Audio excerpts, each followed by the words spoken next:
Assalamualaikum warahmatullahi wabarakatuh. Kita akan membahas mengenai metode bisection.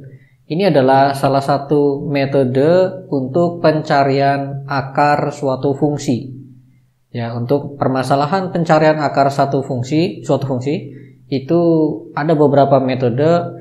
Nah, metode yang paling sederhana itu adalah metode bisection. Kadang di buku terjemahan atau buku bahasa Indonesia disebutnya metode bagi dua. Ya, mengapa dikatakan metode bagi dua? Ya karena nanti langkah-langkahnya cukup membagi dua dari suatu interval. Jadi sebelum ke apa metode bisection, kita ulas sedikit terkait apa yang dimaksud dengan pencarian akar. Jadi misalkan kita punya suatu fungsi fx gitu. Dia ingin kita ketahui berapa nilai x sedemikian rupa sehingga fx itu sama dengan 0. Nah, jadi inilah yang dimaksud sebagai problem atau permasalahan pencarian akar suatu fungsi. Kita mencari nilai x-nya yang kalau dimasukkan ke dalam fungsi f itu nilainya akan fx-nya akan 0. Nah, andaikan ya ini kita ilustrasikan misalkan fungsi f-nya seperti ini. Ya, fungsi f-nya seperti ini. Tentunya x yang dimaksud di sini adalah p ini, ya. Inilah jawabannya sebenarnya. Ya, tapi terkadang dalam realitanya kita sulit untuk mencari nilai P ini secara analitis, ya. Kadang melalui manipulasi aljabar dan seterusnya itu masih juga sulit. Maka kita akan coba hitung atau kita coba cari nilai P ini secara pendekatan. Langkahnya adalah yang pertama. Langkah pertama adalah berikan selang awal yang diduga. Selang awal saya langsung tulis saja A, B gitu. A, B yang diduga P yang dimaksud ini ada di dalam selang itu. Oke. Jadi kadang suatu fungsi mungkin bisa jadi kita sulit dalam membuat plot grafiknya, entah mungkin karena kita tidak sedang dekat dengan komputer atau faktor lain, ya. Kita sulit untuk membuat grafik, maka ya agak repot kita menentukan selang awal yang dimaksud di langkah pertama ini. Tapi kalau kita bisa buat grafik simpelnya dulu, kita bisa reka-reka misalkan dengan coretan begitu, kita bisa tebak ya kira-kira mungkin di sinilah. Ini selang, ini titik AB-nya misalkan. Misalkan orang membuatnya begini. Nah, saya tandain begini saja ya. Titik A dan B. Maka selang AB ini memuat titik P yang dimaksud, yang mau dicari.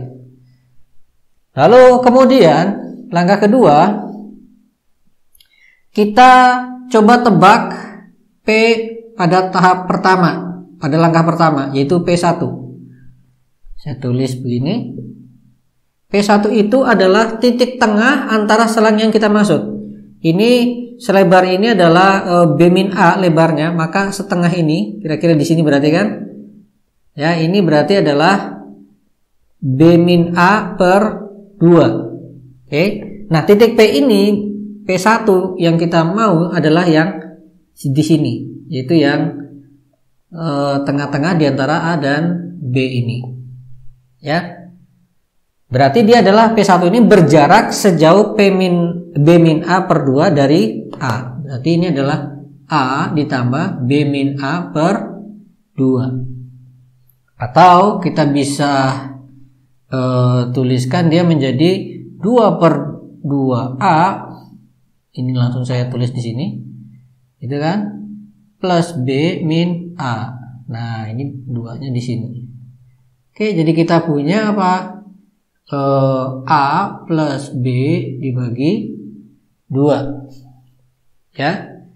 A plus B dibagi 2. Itulah titik P1-nya. Lalu ini sebagai tebakan untuk P yang kita cari, untuk P yang dicari pada tahap bukan tahap ya, pada langkah, pada percobaan pertama, pada langkah pertama, begitu aja ya, langkah pertama. Maksudnya pertama di sini kita identikan dengan indeks 1 di sini ya. Nah, kalau ya, ini kalau dari grafik ini jelas P1 tidak sama dengan P ini ya. Tapi seandainya nanti P1 kok sama dengan P, jika P1 itu sebenarnya adalah sama dengan P, maka pasti nilai F kalau dimasukkan P1 itu akan sama dengan 0. Ya. Nilai F kalau dimasukkan nilai P1 sama dengan 0. Karena apa? F di titik P ini sama dengan 0. Ya. Nah, itu kalau P1 sama dengan P. Berarti apa? Penghitungan, maka konsekuensinya ya penghitungan telah selesai. Ya, kalau ternyata dalam sekali langkah kita membagi 2 A dan B ini kok langsung ketemu P yang dimaksud, ya berarti sudah selesai. Jadi cara mengujinya apa? Cek saja setelah dapat tebakan pertama ini P1, langsung hitung FP1. Apakah berlaku begini? Kalau tidak, kalau berlaku ya berarti selesai. Kalau tidak, nah berarti kita harus coba terus mendekati nilai P yang kita cari itu. Nah ya, ini kita lanjutkan. Jika tidak, maka masuk ke langkah ketiga. Ya, masuk ke langkah ketiga. Langkah ketiga adalah kita akan prinsipnya setiap langkah demi langkah terus itu semakin kita kurung, ya, semakin kita kurung titik P yang dimaksud. Cara mengurungnya ya kita tadi kan kita berangkat dari interval selebar A sampai B ini. Nah, sekarang kita kurung dengan interval setengah dari ini. Bisa ini, bisa yang ini. Pertanyaannya kan begitu. Kalau ingin mengurung si P berarti kita pakai yang sebelah sini, bukan yang sebelah kanan ini. Ya, bukan yang ini tapi kita harus pakai yang ini. Nah, bagaimana kita menentukan secara algoritma interval sebelah mana, yang sebelah kiri kah atau yang sebelah kanan kah yang akan mengurung si P pada tahap berikutnya ini. Nah, cara ngeceknya mudah saja. Kalau kita perhatikan sini ya, kalau kita ambil nilai F di titik B ini, maka ini adalah F di titik B. Kemudian yang ini kalau kita ambil, ini adalah F di titik P1 ya, ini F titik P1. Kemudian ini adalah F di titik A. F di titik A. Maka interval yang akan mengurung si P ini hanya jika apa? Jika titik ujung sebelah kanan nilai fungsinya itu berbeda tanda dengan titik ujung sebelah kiri. Jadi ini titik ujung sebelah kanan. Kalau kita tinjau sekarang interval yang ini dulu, maka titik ujung sebelah kanan adalah ini. Nilai F-nya di sini adalah positif. Kemudian titik ujung sebelah kiri ini nilai F-nya tentunya karena di bawah sumbu X ini berarti ini adalah negatif. Nah, ini berbeda tanda, ya kan? Sementara kalau yang sebelah sini kita lihat interval yang sebelah kanan ini, titik ujung sebelah kanannya adalah yang ini. FB ini dia nilainya positif. Titik ujung sebelah kirinya yang ini, yaitu tadi positif juga. Nah, ini sama tanda. Jadi cirinya adalah nilai fungsi antara kedua titik ujung dari selang berikutnya ini itu harus ya nilainya berbeda tanda, yang satu positif, yang satu harus negatif, gitu ya. Jadi untuk menentukan ini berarti jika FA, kita katakan begitu, FA di sini dikalikan dengan FP1 itu kok nilainya kurang dari 0, ya, berarti kesimpulannya kalau memang berlaku begini berarti berbeda tanda kan, yang satu positif, yang satu negatif. Maka selang berikutnya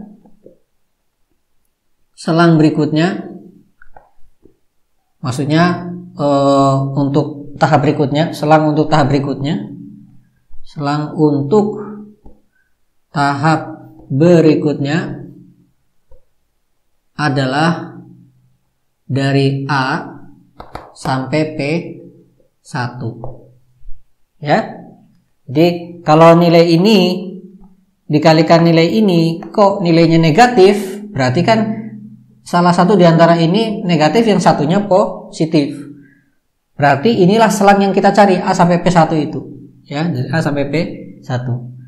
Tapi kalau ternyata nilainya tidak negatif, hasil perkalian ini berarti maksudnya positif, berarti selang yang dimaksud bukan yang ini, yang satunya lagi. Yang satunya lagi yang mana?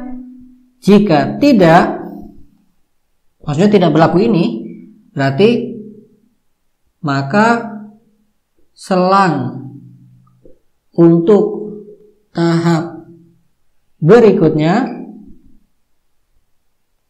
adalah dari mulai P1 sampai B, ya, jelas ya. Jadi kalau kita cek ini ternyata hasil perkalian ini hasilnya negatif, berarti A sampai P1 inilah selangnya. Tapi kalau ini ternyata perkaliannya nanti positif, nilai di sini hasilnya positif, berarti selangnya bukan yang A sampai P1, yang satunya lagi. Jadi yang mana? Berarti dari P1 sampai B, ya, dari P1 sampai B. Ya. Maka selanjutnya kita akan tuliskan, kita punya selang baru, ya. Selang tahap kedua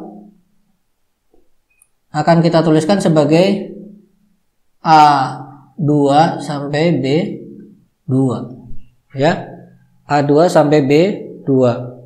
Tentunya apa itu A2, apa itu B2 tergantung tadi pengujian di nomor 3 ini, ya. Tergantung pengujian di nomor 3. Kalau selangnya adalah A sampai P1, berarti A2-nya adalah A, B2-nya adalah P1. Kalau selang tahap berikutnya itu hasil pengujian ini adalah P1 sampai B, berarti A2-nya di sini adalah P1, B2-nya di sini adalah B. Itu sehingga kita punya P tebakan kedua itu adalah, kita langsung pakai rumus seperti ini, tapi sekarang ini pakai A2 plus B2 dibagi 2. Oke, kalau kita lihat di sini, ya, pada kasus gambar ini berarti A2 B2-nya adalah ini A2, ini adalah B2, ya. Dari sini sampai sini ini A2, ini adalah B2. Maka tengah-tengahnya nanti di sini, yaitu ini adalah P2-nya. Ya, ini adalah P2. Nah, kalau dilihat dari gambar ini, pada kasus gambar ini ya, P2 belum sama dengan P, ya. Ini P-nya yang dicari, tapi P2-nya baru di sini. Nah, maka berikutnya kita harus melakukan langkah yang nomor 3, lalu 4 lagi, diulang lagi terus, gitu ya. Diulang lagi, kita cek lagi P3 ini ya. Jadi di sini kita cek sekarang FP2 apakah sama dengan 0? Kalau iya, berarti selesai, ya. Kalau iya berarti selesai. Seperti ini tadi ya. Ini dia. Selesai. Tapi kalau tidak, maka kita lanjut ke sini. Kita hitung A2 dikalikan FP2. Apakah kurang dari 0? Kalau iya, maka A3, B3-nya adalah dari mulai A2 ini sampai P2. Lalu kalau tidak, berarti A3 sampai B3-nya itu adalah dari P2 sampai B2. Ya. Begitu seterusnya. Jadi ini kita lakukan langkah 3. Langkah 3 ya. Ini langkah 3, lalu yang ini langkah 4. Oh, langkah 4 ya belum ya. Langkah 4 berarti sekarang ini langkah 3. 3 dari sini masuk ke sini ya. Sini, lalu ke sini 3 lagi. Lalu 4. Sekarang kita tentukan tebakan yang ke 3. Berarti adalah apa? A3 ditambah B3 dibagi 2. Ya. A3 ditambah B3 dibagi 2. Maka selanjutnya kalau sudah dapat, kita cek lagi ini. Apakah FP3 sama dengan 0? Jika ya, lanjut ini atau ini, lalu ke sini P4 terus begitu. Ya. Sampai kapan? Nah, bisa kita gunakan 2 macam kondisi yang akan menghentikan segala proses kita ini. 2 macam kondisi.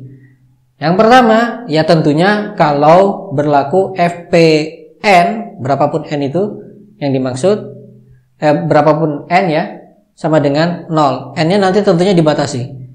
Jadi kalau ketemu FPN sama dengan 0, ya sudah selesai. Misalkan di N ke-5, ya, N ke-5 ketemu FPN sama dengan 0, ya selesai. Tapi pertanyaannya sekarang, loh kalau sampai N ke-100 ke 1000 belum juga ketemu FPN sama dengan 0, bagaimana? Nah, itu yang harus kita antisipasi. Ya, itu harus kita antisipasi.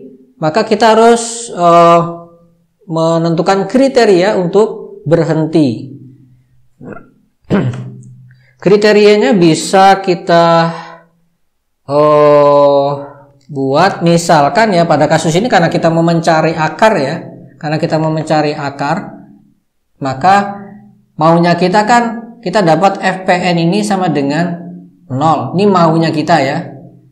Ini target kita. Tapi kenyataannya bisa jadi sampai N ke 1000 pun belum. Nah, tapi kita misalkan sudah merasa cukup puas kalau FPN-nya itu misalkan sudah kurang dari katakanlah 0,0001. Nah, misalkan kita sudah cukup puas dengan ini, ya berarti nanti dalam algoritma kita pasang kriteria seperti ini untuk berhenti. Jadi misalkan ini ternyata kok pada FP 1000 itu sudah FP 1000 misalkan itu masih di atas 0,001, 0,4 ya, 01. Lalu pas FP 1001 misalkan ternyata langsung nilai F-nya ini sudah kurang dari 0,0001 sesuai kriteria yang kita mau, maka program atau algoritma kita berhentikan di FP 1001. Lalu jawabannya apa? Ya jawabannya ya P1001 ya. Jawabannya ya P1001 ini jawabannya. Jawaban secara pendekatan. Ya. Jadi itulah metode bisection. Kita akan contohkan dalam saya akan gunakan LibreOffice Calc saja ya. Saya akan gunakan LibreOffice Calc agar nanti bisa mudah langsung dilihat perjalanan dari setiap langkah ini, nilai-nilai A-nya, B-nya, P-nya itu di setiap langkah tadi bisa langsung dilihat dalam tabel ya. Maka kita ambil contoh dulu sekarang, saya tuliskan dulu papan tulis. Nanti kalau sudah LibreOffice Calc kita pindah ke laptop ya. Saya ambil contoh kasus F-nya itu adalah akar X min cos X. Oke, kita mau mencari akar dari cari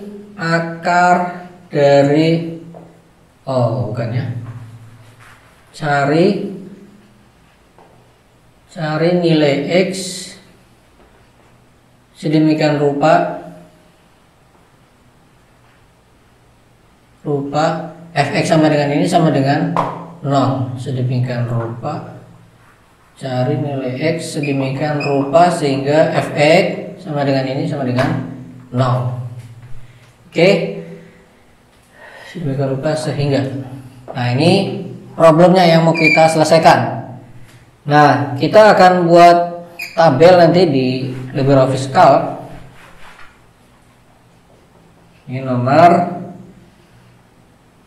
Ini tahap pertama ya, tahap pertama. Berarti nanti ini adalah A-nya, ini adalah B-nya. Kemudian nanti ini adalah P-nya, hasil perhitungan ini, hasil perhitungan rumus ini tadi. Ya. Kemudian ini adalah FA, ini adalah nilai FB, lalu ini adalah nilai FP. Oke, lalu ini adalah hasil pengujiannya. Ini adalah pengujiannya, yaitu FA kalikan FP. Oke.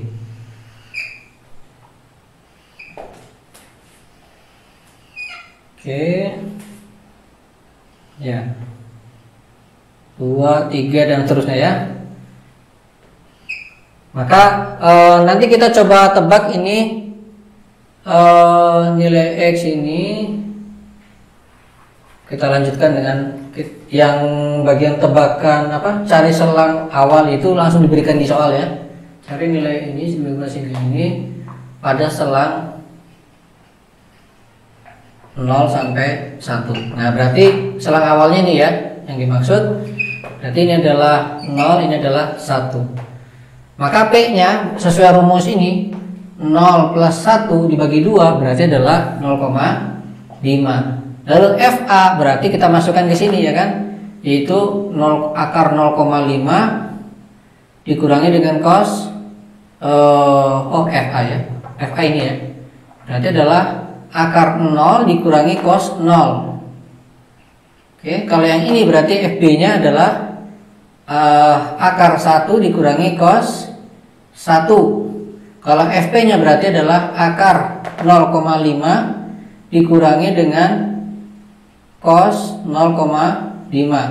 FA kalikan FP ya berarti ini kalikan ini. Hasilnya positif atau negatif? Kalau misalkan ini positif, maka di sini A-nya pada tahap kedua itu tentunya adalah yang P ini ya. Tadi ya. Kalau hasilnya positif berarti pakainya yang P1 sampai B. Berarti ini adalah 0,5-nya, B-nya adalah 1. Itu kalau positif ya.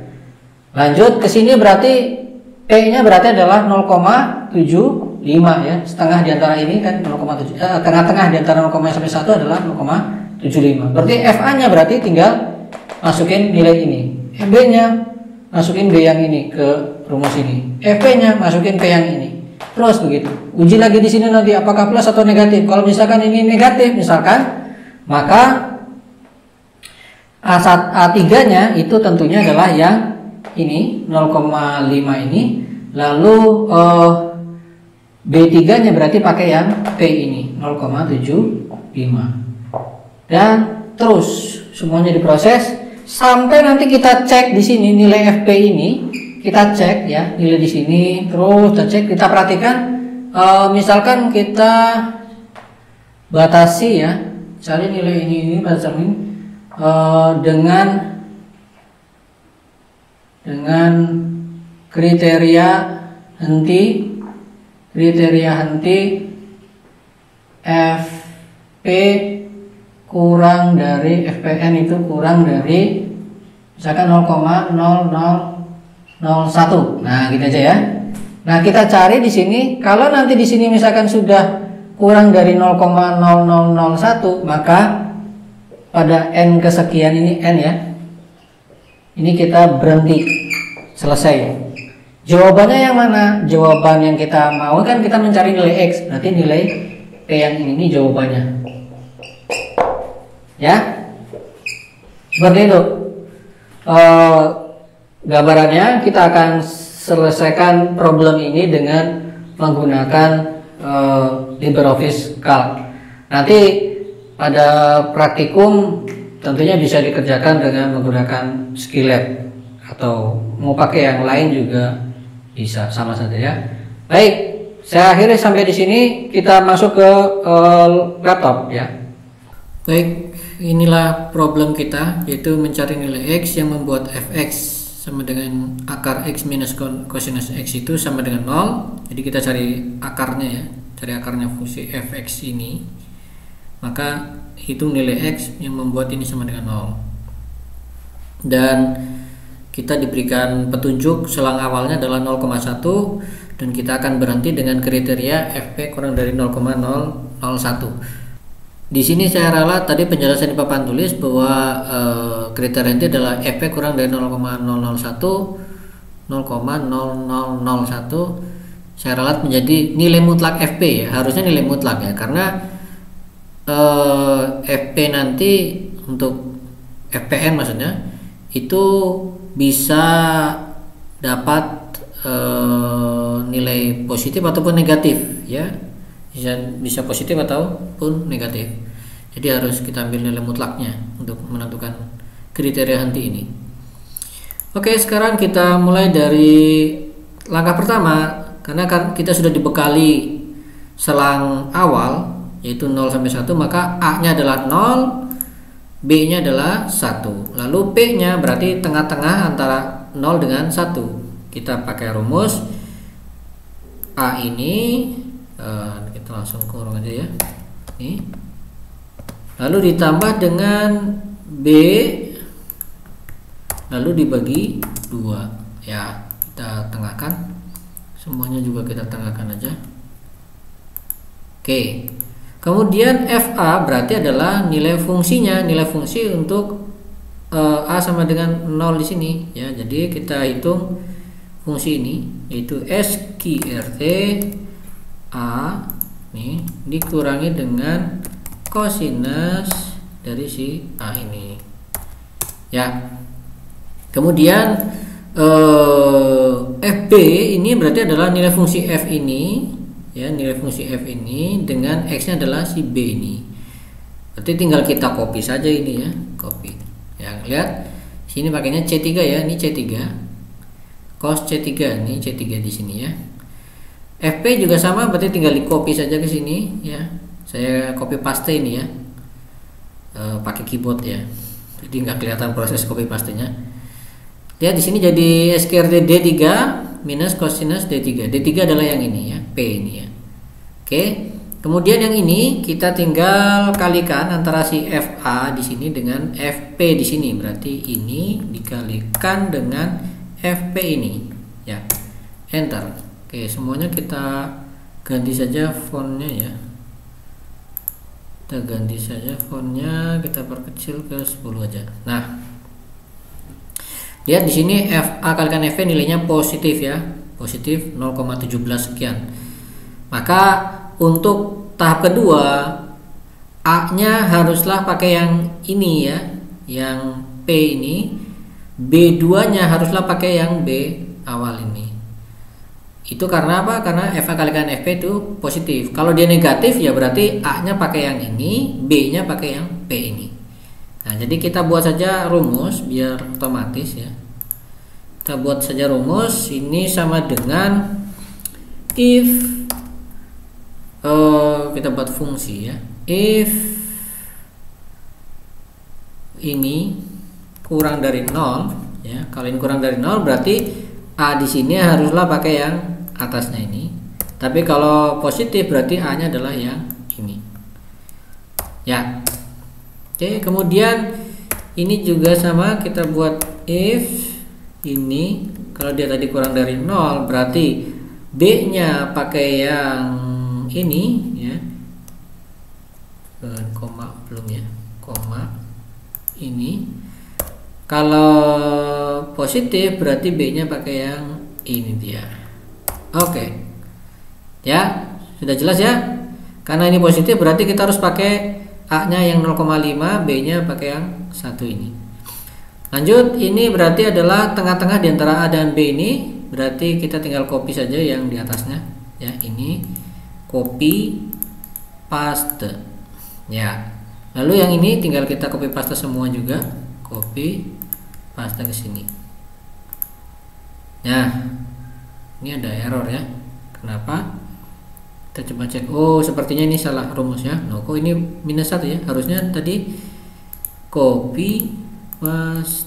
Coba kita cek. Oke. Harusnya dia tinggal terpaste ya. Kalau nggak mau ya sudah, saya pakai ini aja ya.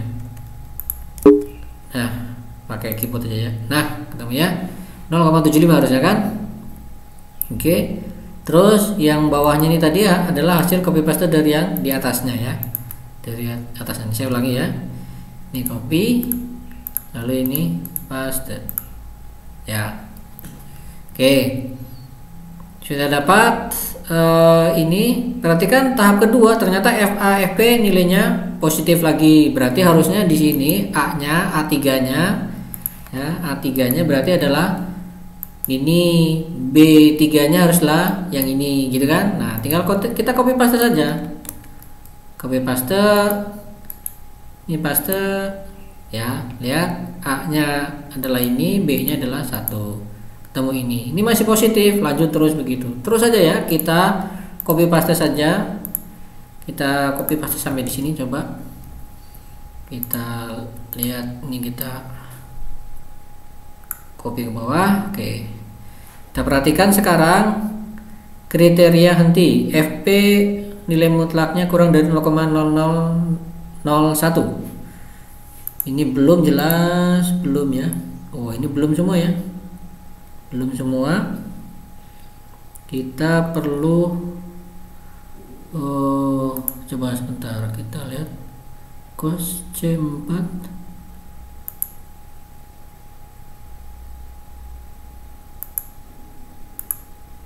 Oh, loh, ini ada yang keliru ya. Ini lihat, ini 0,5 ya. Kenapa seperti itu ya? Kita coba paste saja ke sini. Nah, begitu ya harusnya. Ini juga berarti kita copy paste. Ya. Masalah pengkopian yang salah ya, yang keliru. Oke, sudah. Sekarang kita lihat ini. Kita lihat ini FP ini belum memenuhi kriteria ya.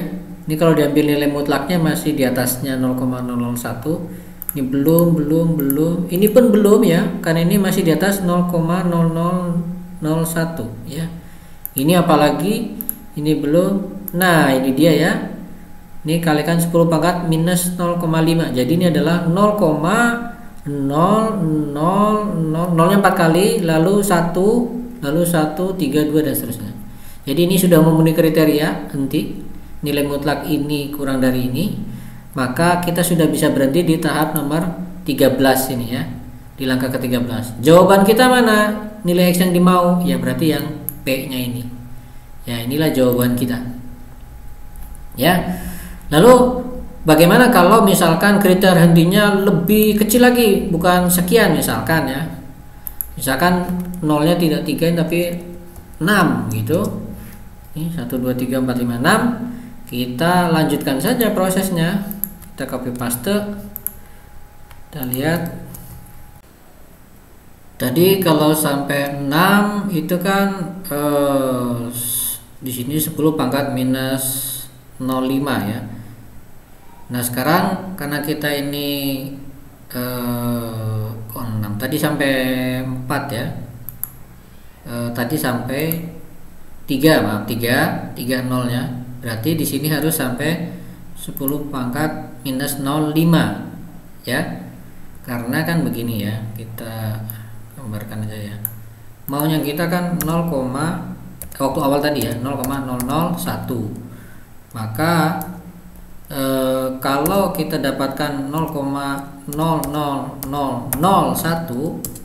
ini sudah memenuhi syarat, ataupun berapapun di sini ya, nggak harus 1 ya, 9 pun juga nggak masalah ya. Maka di sini adalah harus tertera di sini nanti E pangkat minus 1, atau begini ya, saya tulis begini aja, 9 lalu E pangkat minus 1, 2, 3, 4, 5 ya, minus 5. Ini harus berbentuk seperti ini ya. Ada E pangkat minus 0, 5. Nah, ini kalau yang nolnya di sini ada 3. Maka kalau di sini nolnya 6, gini, nolnya 6, maka di sini nanti kita menghendaki X dikalikan E pangkat minus 0,8 gitu ya.